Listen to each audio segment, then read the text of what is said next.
ভোর হল শরণাগত শোনবার সময়। 92.7 বিগ এফএমে শরণাগত, আমি আছি আপনাদের সৌমিত্র বসু। শুরু করছি বিশুদ্ধ সিদ্ধান্ত মতে আজকের দিনটার কথা। আজ মঙ্গলবার 9 ফাল্গুন 1428, ইংরেজির 22 ফেব্রুয়ারি 2022, তিথি মাঘ, কৃষ্ণপক্ষ ষষ্ঠী, নক্ষত্র স্বাতী। সূর্যোদয়ের সময় সকাল 6:07:45, সূর্য অস্ত যাবার সময় বিকেল 5:32 আজকে জন্মে তুলা রাশি, শূদ্র বর্ণ, মতান্তরে ক্ষত্রিয় বর্ণ দেবগণ। দিনের বেলা 3:36 গতে দেবারিগণ। আমাদের হোয়াটসঅ্যাপে চিঠি দেখবার নাম্বার 9831922927, চিঠির গোড়ায় SG লিখতে হবে। আর আমাদের ফেসবুকটি হল শরণাগত সৌমিত্র, SHARANAGATA শরণাগত, SOUMITR সৌমিত্র। প্রত্যেক সোম, বুধ এবং শুক্রবার এই শরণাগত সৌমিত্র পাতা থেকে আপনাদের সৌমিত্র বসু আপনাদের সঙ্গে গল্প করতে বসে। মানে প্রত্যেক সোম, বুধ, শুক্র সে পারে না, কিন্তু তার মন পড়ে থাকে ওই 9:30 সময়। এবারে বলি আজকের অনুষ্ঠান সম্পর্কে। শুরুতে পুরাণ চিরন্তন। পুরাণ চিরন্তনে আজকের গল্পটা কি হবে? আচ্ছা, কর্ণের কেমন করে জন্ম হয়েছিল আমরা জানি, অর্জুনের কেমন করে, যুধিষ্ঠিরের কেমন করে, সেও তো আমরা জানি। বলতে পারেন বিদুরের জন্ম কেমন করে হয়েছিল? সেই গল্প বলবো আপনাদের পুরাণ চিরন্তনে 92.7 বিগ এফএম এ। তারপরে স্বামী বিবেকানন্দের রচনা থেকে পাঠ করব। তারপরে ঠাকুর শ্রীরামকৃষ্ণ পরমহংসদেবের জীবনের কিছু টুকরো ঘটনার কথা শোনাবো আপনাদের। আপনারা বহুবার বলেছেন, নানানভাবে বলেছেন যে এই অংশটা শুনতে আপনাদের খুব ভালো লাগে।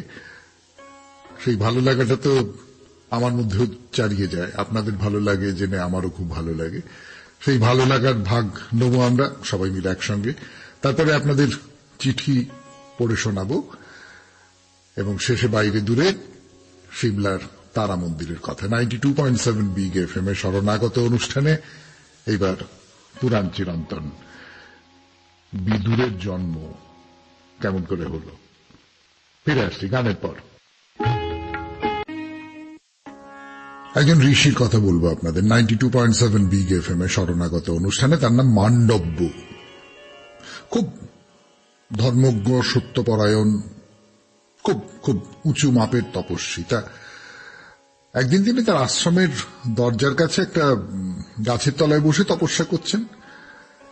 এবারে তিনি তপস্যাটা করছেন বাহু ঊর্ধ্ব, মানে ওপর দিকে হাত তুলে, এবং তিনি কোনো কথা বলবেন না, মৌনব্রত অবলম্বন করেছেন। তো তপস্যা করছেন। এই সময়ে কয়টা চোর তাদের চুরির করা টাকা পয়সা জিনিসপত্র নিয়ে সেই মান্ডব্য মুনির আশ্রমের মধ্যে ঢুকে পড়ল। উনি চুপ, মৌনব্রত অবলম্বন করেছেন। রাজার যে রক্ষী, পুলিশ আর কি যাকে বলে, তারা চোর খুঁজতে খুঁজতে আশ্রমে ঢুকে পড়ল।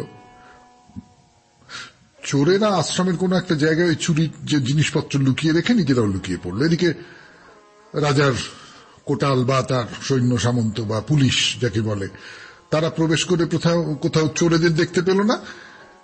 তো মান্ডব্য মুনিকে জিজ্ঞেস করলো যে আপনি দেখেছেন একদল লোক জিনিসপত্র সমস্ত নিয়ে, চুরির মালপত্র নিয়ে কোথায় গেছে, আপনি দেখেছেন? মান্ডব্য তো কোনো উত্তর দিচ্ছেন না, তিনি মৌনব্রত অবলম্বন করেছেন। তো রক্ষীরা অনেক খুঁজে পেতে সেই চোরেদের খুঁজে বার করলো, তাদের লুকোনো ধনও বার করে ফেললো। কিন্তু এই মুনিটা এবারে গোড়া থেকে সমস্তটা জেনেও চুপ করেছিল কেন? মান্ডব্য মুনিকেও ধরে নিয়ে চলে গেল রাজদরবারে। তো রাজা বিচার টিচার করে চোরেদের সঙ্গে মান্ডব্য মুনিকেও শুলে চড়ানোর আদেশ দিলেন। শুলে চড়ানো হলো, চোরেরা মারা গেল, কিন্তু মান্ডব্য মুনি মারা গেলেন না। তিনি তপস্যার বলে বেঁচে রইলেন, কিন্তু ওই শুলের উপর চড়ে। সে তো অসম্ভব কষ্ট, অসম্ভব যন্ত্রণা। তারপর কি হলো? বলবার জন্য ফিরে আসবো 92.7 বিগ এফএম এর শরণাগত অনুষ্ঠানে পুরাণ চিরন্তনের দ্বিতীয় পর্বে মান্ডব্য মুনির কি হলো। আমি আপনাদের সৌমিত্র বসু।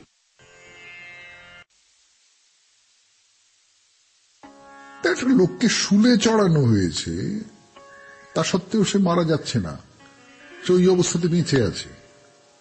92.7 বিগ এফএম এর শরণাগত অনুষ্ঠানে সেই গল্পই তো বলছি আপনাদের। তো এটা দেখে অনেকেই গিয়ে রাজার কাছে বলল যে মহারাজ, খুব আশ্চর্য ব্যাপার, ওই ঋষি তো মারা যাচ্ছেন না। তো রাজার মনে হলো যে না, তাহলে বোধহয় অন্যায় করা হয়েছে, এই ঋষি তো নিশ্চয়ই খুব বড় মাপের তপস্বী, তা না হলে তো সাধারণ মানুষ হলে তো মরেই যেত। তো রাজা এসে মান্ডব্য মুনির কাছে হাত টাত জোড় করে নানান রকম করে ক্ষমা চাইলেন। তো মান্ডব্য খুশি হলেন।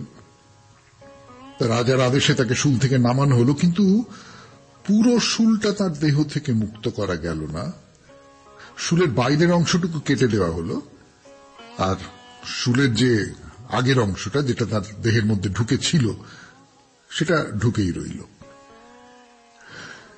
তো একদিন ধর্মের দেবতা ধর্মরাজের কাছে গিয়ে মান্ডব্য বললেন যে আপনি কেন, মানে এই শাস্তিটা আমি পেয়েছি কিসের জন্য, কোন পাপের জন্য আমাকে এই শাস্তিটা দেওয়া হয়েছে। তো ধর্মরাজ বললেন যে আপনি ফড়িং জাতীয় একটি পতঙ্গের পুচ্ছদেশে নলখাগড়ার শীষ ঢুকিয়ে দিয়েছিলেন, তার জন্য আজকে আপনার এই দুর্ভোগ, সেই পাপের শাস্তি এটা। তো মুনি বললেন আমি কোন বয়সে এই কাজ করেছিলাম? তো ধর্মরাজ বললেন যে বাল্যকালে। তো মুনি বললেন জন্ম থেকে 12 বছর বয়স পর্যন্ত মানুষ যে পাপ বা অন্যায় করে সেটা অন্যায় বলে গণ্য করা হয় না, দেবতারাও তাকে অন্যায় বলে মনে করেন না। আপনি অল্প অপরাধে আমাকে গুরুদণ্ড দিয়েছেন, এই অপরাধে আপনি মানুষ হয়ে শূদ্রজনিতে জন্মগ্রহণ করবেন। আর জগতে ধর্ম এবং অধর্মের উৎপত্তি বিষয়ে আমি বয়সের সীমাটাও ঠিক করে দিচ্ছি। জন্ম থেকে 14 বছর বয়স পর্যন্ত যে দুষ্কর্ম মানুষ করবে তাতে তার অন্যায় অপরাধ হবে না। এই যে মান্ডব্যের অভিশাপ, তার ফলে ধর্মরাজ শূদ্রজনিতে বিদুর হয়ে জন্মগ্রহণ করলেন। পুরাণ চিরন্তনে শুনলেন বিদুরের জন্মের কাহিনী 92.7 বিগ এফএম এর শরণাগত অনুষ্ঠানে। এইবার স্বামী বিবেকানন্দের লেখা থেকে পড়ে শোনাবো। স্বামী বিবেকানন্দের লেখা থেকে পড়ে শোনাবো। লেখাটির নাম অমৃতত্ব। 92.7 বিগ এফএম এ শুনছেন শরণাগত। সম্মুখেই কুঁজাটি দেখিতেছি, এখানে ঘটিতেছে কি? ওই কুঁজা হইতে কতকগুলি আলোক কিরণ আসিয়া আমার চক্ষে প্রবেশ করিতেছে। উহারা আমার অক্ষিজালের বা রেটিনার উপর একটি চিত্র প্রক্ষেপ করিতেছে, আর ওই ছবি যাইয়া আমার মস্তিষ্কে উপনীত হইতেছে। শরীর তত্ত্ববিদগণ যাহাদিগকে সংজ্ঞাবাহ স্নায়ু বলেন, তাহাদিগের দ্বারা ওই চিত্র ভিতরে মস্তিষ্কে নিহিত হয়। তথাপি তখনও পর্যন্ত দর্শন ক্রিয়া সম্পূর্ণ হয় না, কারণ এ পর্যন্ত ভিতর হইতে কোনো প্রতিক্রিয়া আসে নাই। মস্তিষ্কের ভিতর স্নায়ু কেন্দ্র উহাকে মনের নিকট লইয়া যাইবে, আর মন উহার উপর প্রতিক্রিয়া করিবে। এই প্রতিক্রিয়া হইবা মাত্র ওই কুঁজা আমার সম্মুখে ভাসিতে থাকিবে। একটি সহজ উদাহরণের দ্বারা ইহা অনায়াসেই বুঝা যাইবে। মনে করো, খুব একাগ্র মনে আমার কথা শুনিতেছ, আর একটি মশা তোমার নাসিকাগ্রে দংশন করিতেছে, কিন্তু তুমি আমার কথা শুনিতে এতদূর অভিনিবিষ্ট যে তুমি মশার কামড় মোটেই অনুভব করিতেছ না। এখানে কি ব্যাপার হইতেছে? মশাটি তোমার চামড়ার খানিকটা দংশন করিয়াছে, সেই স্থানে অবশ্য কতকগুলো স্নায়ু আছে। ওই স্নায়ুগুলো মস্তিষ্কে সংবাদ বহন করিয়া লইয়া গিয়াছে, সেই ধারণা সেখানে রহিয়াছে, কিন্তু মন অন্যদিকে নিযুক্ত থাকায় প্রতিক্রিয়া করে নাই, সুতরাং তুমি মশকের দংশন টের পাও নাই। আমাদের সামনে নূতন চিত্র আসিল, কিন্তু মনে প্রতিক্রিয়া হইল না। এরূপ হইলে আমরা উহার সম্বন্ধে জানিতেই পারিব না, কিন্তু প্রতিক্রিয়া হইলেই উহার জ্ঞান আসিবে, তখনই আমরা দেখিতে, শুনিতে এবং অনুভব করিতে সমর্থ হইব। এই প্রক্রিয়ার সঙ্গে সঙ্গে জ্ঞানের প্রকাশ হইয়া থাকে। অতএব আমরা বুঝিতেছি শরীর প্রকাশ করিতে পারে না, কারণ আমরা দেখিতেছি যে যখন আমার মনোযোগ ছিল না তখন আমি অনুভব করি নাই। এমন ঘটনা জানা গিয়াছে যাহাতে বিশেষ অবস্থায় একজন যে ভাষা কখনো শিখে নাই সেই ভাষা বলিতে সমর্থ হইয়াছে। পরে অনুসন্ধান করিয়া জানা গিয়াছে সেই ব্যক্তি অতি শৈশবাবস্থায় এমন জাতির ভিতর বাস করিত যাহারা ওই ভাষায় কথা বলিত। সেই সংস্কার তার মস্তিষ্কের মধ্যেই ছিল, সেইগুলি সেখানে সঞ্চিত ছিল। তারপর কোনো কারণে মনে প্রতিক্রিয়া হইল, তখনই জ্ঞান আসিল, আর সেই ব্যক্তি সেই ভাষা বলিতে সমর্থ হইল। শুনলেন স্বামী বিবেকানন্দের রচনা থেকে পাঠ।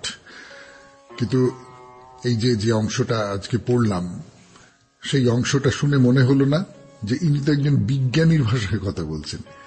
খুব সহজ বাংলা করে তিনি বিজ্ঞানের কতকগুলো, স্নায়ুতন্ত্রের কতকগুলো জটিল কথা সহজ করে বলছেন, যে শরীরটাই সব নয়, মনোযোগটাই হলো আসল। এইটাই স্বামীজির প্রতিপাদ্য, যে মনটাই হলো আসল। মনটাকে যদি তুমি সরিয়ে নিতে পারো তাহলে শরীরটা খুব গুরুত্বপূর্ণ ব্যাপার নয়।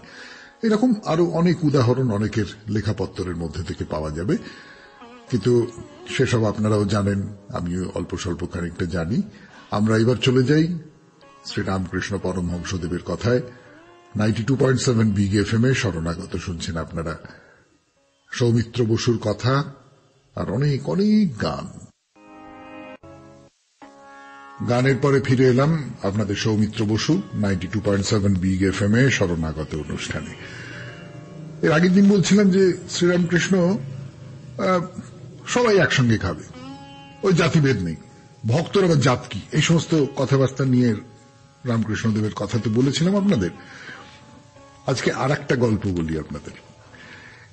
এই যে শশী, মানে শশীভূষণ ভট্টাচার্য, পরে তিনি রামকৃষ্ণানন্দ হবেন, তো তার একটা কাজ ছিল। ঠাকুর তো সমাধিস্থ হয়ে পড়তেন, সমাধি ভাঙবার পর এক ঢোক জল খেতেন। মানে একবারে সমাধিটা যখন ভাঙছে তখন তিনি একদম যন্ত্রচালিতের মতো হাতটা বাড়িয়ে দিতেন আর তার হাতে জল ভরা গ্লাসটি এগিয়ে দিতেন ওই শশীভূষণ। তো একদিন রামদত্তের বাড়িতে এরকম, ঠাকুর তো সমাধিস্থ হয়ে গেছেন, তো জলটা দেওয়ার সময় তাড়াতাড়িতে জলের গ্লাসে পা ঠেকে গেল শশীর, কিন্তু জল বদলাবার সময় নেই। রামকৃষ্ণদেব হাত বাড়িয়ে দিয়েছেন, তা শশী সেই জলের গ্লাসে এগিয়ে ধরলেন। রামকৃষ্ণ তাই খেলেন নিশ্চিন্ত হয়ে। পা ঠেকে গেছে যে জলে, সেই জল তিনি ঠাকুর রামকৃষ্ণ পরমহংসদেবকে দিচ্ছেন, তার গুরুকে দিচ্ছেন। কিন্তু ঠাকুর সেই অপরাধ নিলেন না, কিছুই হয়নি, জল খেলেন, কিছুই হল না। শশী খুব অনুতপ্ত হয়েছেন পরবর্তীকালে, কিন্তু ঠাকুরের কিছু মনে হয়নি। এর একটা উল্টো গল্প বলবো আপনাদের এই 92.7 বিগ এফএম এ শরণাগত অনুষ্ঠানে। ফিরে আসছি গানের পর। উল্টো দিকে আর একটা গল্প বলবো 92.7 বিগ এফএম এ শরণাগত অনুষ্ঠানে। শুনছেন ঠাকুর রামকৃষ্ণ পরমহংসদেবের কথা। শশীর কথা বললাম আপনাদের, কিন্তু এইবারে বলি সুরেশের কথা, সুরেশ মিত্তির। সুরেশ মিত্তির খুব ভক্ত ঠাকুর রামকৃষ্ণদেবের। তো সুরেশ মিত্তিরের বাড়িতে ঠাকুর এসেছেন, এসে বসেছেন। সুরেশ একটা দুর্দান্ত মালা নিয়ে এসেছে, একটা বেলফুলের গোড়ে মালা, কিন্তু নিচের দিকটা এবারে তোড়ার মতো করা ফুলের থোপনা, মাঝে মাঝে রঙিন ফুল, জরির তবক, এই সমস্ত দিয়ে একটা খুব অসাধারণ সুন্দর মালা নিয়ে এসেছে। অনেক দাম টাম দিয়ে নিয়ে এসেছে। নিয়ে এসে সে ঠাকুরের গলায় মালাটি পরিয়ে দিয়ে পায়ের কাছে প্রণাম করল। কিন্তু সহসা রামকৃষ্ণের কি হলো, মালাটা গলা থেকে খুলে এবার ছুঁড়ে ফেলে দিলেন রামকৃষ্ণ। কি অপরাধ হলো, কি অপরাধ হলো সুরেশ কিছু বুঝতেই পারছেন না। ঠাকুর এইরকম করে মালাটা ছুঁড়ে ফেলে দিলেন। ঠাকুর তাকে ভক্তমাল থেকে একটা গল্প বললেন। কি গল্প বলবার জন্য ফিরে আসবো 92.7 বিগ এফএম এ শরণাগত অনুষ্ঠানে। আমি আপনাদের সৌমিত্র বসু। ঠাকুর ভক্তমাল থেকে একটা গল্প বললেন 92.7 বিগ এফএম এ শরণাগত অনুষ্ঠানে। সেই গল্পটা শোনাই আপনাদের। সুরেশ যে একটা সুন্দর মালা দিয়েছিল, সেই মালাটা ঠাকুর ছিঁড়ে ফেলে দিয়েছেন। তাই নিয়ে সুরেশের খুব মনে কষ্ট হয়েছে, দুঃখ হয়েছে। সুরেশ খুব কেঁদেছে। এই কান্নার কথাটা মাথায় রাখবেন। ঠাকুর তখন একটা গল্প বলেছেন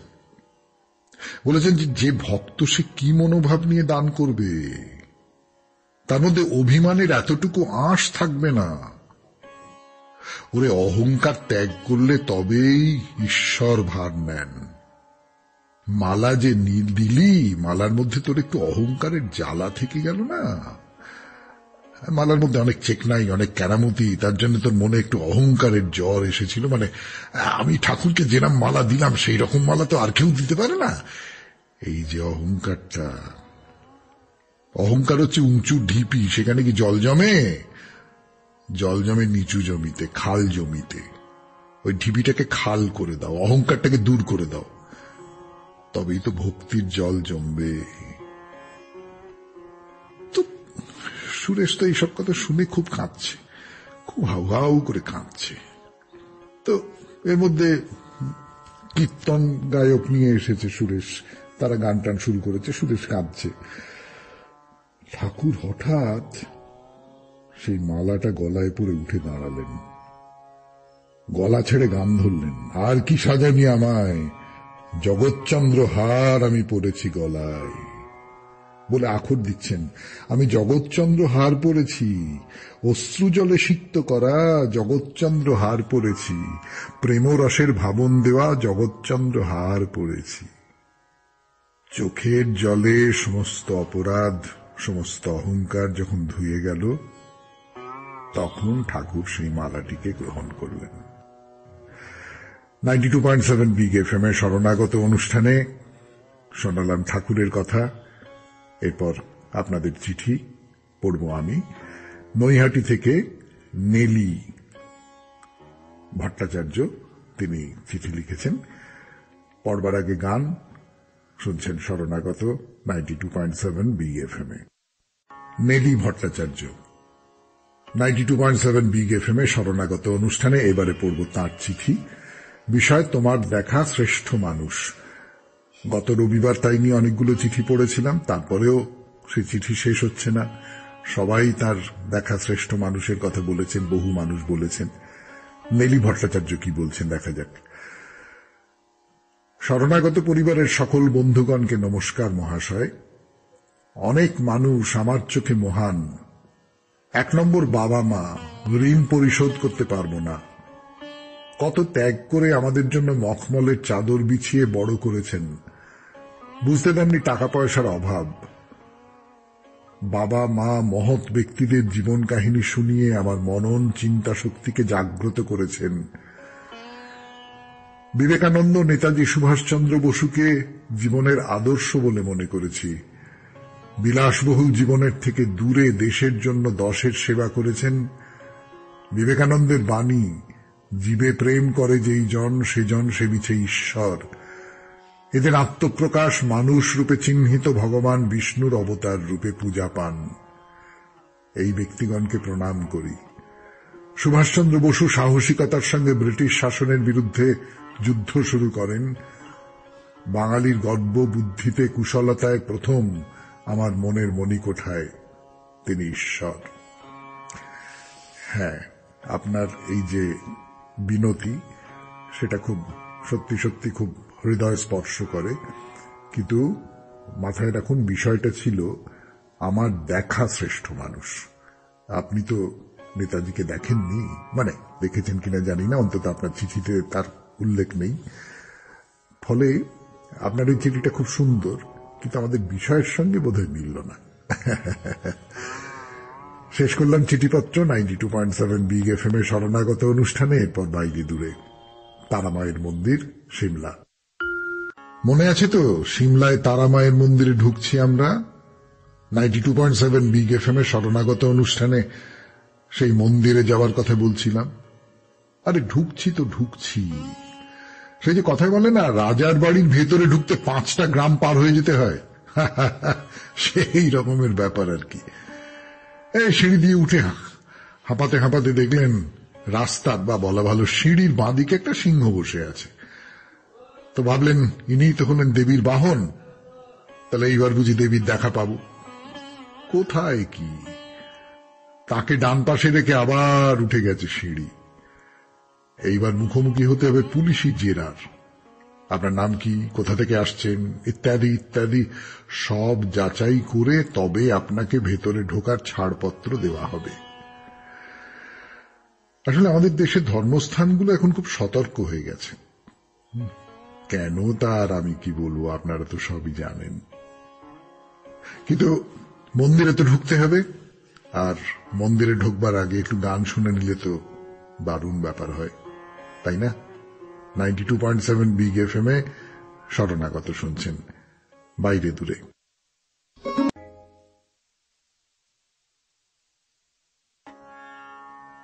বাইরে দূরে 92.7 বিগ এফএম এ। তো পুলিশের জেরা টেরা হলো, জেরা ঠিক ঠিক উত্তর দিয়ে আপনি ঢুকে পড়লেন ভেতরে। ও না না না, এখানে একটা কিন্তু আছে। আপনার বয়স যদি 60 বছরের উপরে হয় তাহলে কিন্তু আপাতত, মানে আমি করোনা প্রকোপের সময়কার কথা বলছি, আপনাকে মন্দিরে ঢুকতে দেওয়া হবে না। এই পর্যন্ত এসেই মা তারাকে দূর থেকে প্রণাম করে আপনাকে ফিরে চলে যেতে হবে। আর একটা কথা, এটা খুব দুঃখের কথা, মানে আমার মতো মানুষের কাছে খুব দুঃখের কথা, মন্দিরে ঢুকবার মুখে তো একটা ঘন্টা আছে যথারীতি, সেটা কিন্তু এখন সিল করা আছে। ওই যে হাত দিয়ে কেউ ঘন্টা বাজাচ্ছেন, সেই হাত দিয়ে করোনার ভাইরাস ওই ঘন্টার গায়ে লেগে যাচ্ছে, মানে যেতে হতে পারে কে জানে। তবে এসব হলো আপৎকালীন ব্যবস্থা, দুর্যোগ কেটে গেলে তো আপনাদের এসবের মুখোমুখি পড়তে হবে না। আর সেই দিন তো এসেই গেল মনে হচ্ছে, করোনার প্রকোপ তো কমেই আসছে। যাই হোক, এগিয়ে যাই এগিয়ে যাই এগিয়ে যাই, আরো সিঁড়ি, দুপাশের বাড়ি, হলুদ রঙের বাড়ি, মন্দির কর্তৃপক্ষের অফিস ইত্যাদি কিছু হবে, এবং অবশেষে ওই যে দূরে দেখা যাচ্ছে মন্দিরের চূড়া। আচ্ছা, দীর্ঘ পথের শেষে যখন মন্দিরের চূড়া দেখা যায় তখন কেমন একটা লাগে না? আপনাদের কি হয় আমি জানি না, আমার তো হাঁটু দুটো নুয়ে পড়তে চায়, ক্লান্তিতে ততটা নয় যতটা পূর্ণতার আনন্দে। এগিয়ে যাই মন্দিরের দিকে। মাথা তুলে দাঁড়িয়ে আছে দেওয়াল, পাথরের, যাওয়া যাবে না। দুপাশ দিয়ে সিঁড়ি, হ্যাঁ সামনে দিয়ে নয়, দুপাশ দিয়ে সিঁড়ি, বেশ কয়েক ধাপ সিঁড়ি উঠে গেছে, তারপরে ঝকঝকে রক্তচন্দন রঙের মন্দির। না, ঠিক মন্দিরের মতো গড়ন নয় এর। আগেই তো বলেছি, হিমাচল প্রদেশের মতো পাহাড়ি জায়গায় বেশ কিছু মন্দিরের গড়ন খানিকটা প্যাগোডার মতো। এখানে লাল কাঠামো, তার উপরে চালা উঠে গেছে, তার উপরে আবার একটা ছোট্ট চালা, এমনি করে পরপর 3টি বাড়ি। শেষে যে বাড়িটি, মানে বোঝাবার জন্য বাড়ি বললাম, আসলে মন্দির, তার মাথার উপরে পেতলের কলস সূর্যের আলোয় ঝলমল করছে। আমার সাধ্য কি কথা বলে এই ছবি আমি আপনাদের দেখাই? যেমন ধরুন, এই যে একটু একটু একটু লালচে লালচে চন্দন রঙের মন্দির, কাঠের, তার গায়ে অপূর্ব সব কারুকার্য। এই কারুকার্য আপনাদের ভাষা দিয়ে আমি কি করে দেখাবো? শিল্পবোধের সূক্ষ্মতা কতটা নিখুঁত জায়গায় পৌঁছতে পারে এই সমস্ত কাজ দেখলে তা বুঝতে পারা যায়। এবং এগুলো তো কোনো যন্ত্রের সাহায্যে তৈরি হচ্ছে না, হাতে তৈরি করেছেন শিল্পীরা। আসুন, তার ভেতরে আসুন, কিন্তু সাবধান, মন্দিরের মধ্যে কিন্তু ক্যামেরা নিয়ে ঢোকা নিষিদ্ধ। আসুন, কিন্তু এই দোরগোড়াতেই আমাদের শরণাগত বন্ধ করতে হবে, সময় হয়ে গেছে। 92.7 বিগ এফএম এ শরণাগত শেষ করবার সময় আপনাদের যথারীতি জানিয়ে রাখি, আমাদের হোয়াটসঅ্যাপে চিঠি পাঠাবার নম্বর 9831922927, চিঠির গোড়ায় SG, আর ফেসবুক হলো শরণাগত সৌমিত্র, SHARANAGATA শরণাগত, SOU